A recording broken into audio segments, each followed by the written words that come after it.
PESR institute and college, Prasanna plan, 8 Sundarwadi Chhatrapati Sambhajinagar. भविष्याचे no tension, घ्या आजच admission. PESR institute and college. फळपीक विमा आमच्या हक्काचा, नाही कुणाच्या बापाचा।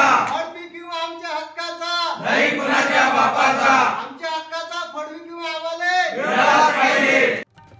मोर्शी तालुका राष्ट्रवादी काँग्रेस पक्षाचे तालुका उपाध्यक्ष रुपेश वाळके यांच्या नेतृत्वात मोर्शी तालुक्यातील संत्रा उत्पादक शेतकऱ्यांनी तालुका कृषी अधिकाऱ्यांना धडक देऊन 6 तास ठिय्या आंदोलन करण्यात आलं।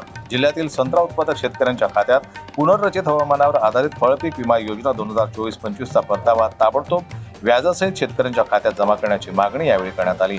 संत्रा उत्पादक शेतकऱ्यांनी आंबिया बहारामध्ये हजारो संत्रा उत्पादक शेतकऱ्यांनी कोट्यावधी रुपयाचा विमा हप्ता भरून सहभागी झाले होते। मात्र रब्बी हंगाम संपल्यानंतर 45 दिवसात परतावा जाहीर करणे क्रमप्राप्त असताना देखील हंगाम संपून 6 महिने लोटले तरीही हा परतावा जाहीर करण्यात आलेला नसल्यानं संत्रा उत्पादक शेतकरी चांगलेच आक्रमक झाले आहेत। शेतकऱ्यांवर अन्याय करून शेतकऱ्यांना विमा मदतीपासून वंचित ठेवणाऱ्या युनिव्हर्सल सोम्पो इन्शुरन्स विमा कंपनीवर कारवाई करून संत्रा उत्पादक शेतकऱ्यांना 25 नोव्हेंबरपर्यंत परताव्याची रक्कम शेतकऱ्यांच्या खात्यात जमा करण्याची मागणी सुद्धा यावेळी करण्यात आली। संत्रा उत्पादक शेतकऱ्यांच्या खात्यात विमा परतावा रक्कम जमा न झाल्यास 26 नोव्हेंबरपासून जिल्ह्यातील सर्व संत्रा उत्पादक शेतकऱ्यांना घेऊन तीव्र स्वरूपाचे आंदोलन करण्याचा इशारा राष्ट्रवादी काँग्रेस पक्षाचे मोर्शी तालुका अध्यक्ष रुपेश वाळके यांच्यातर्फे शासनाला देण्यात आला आहे।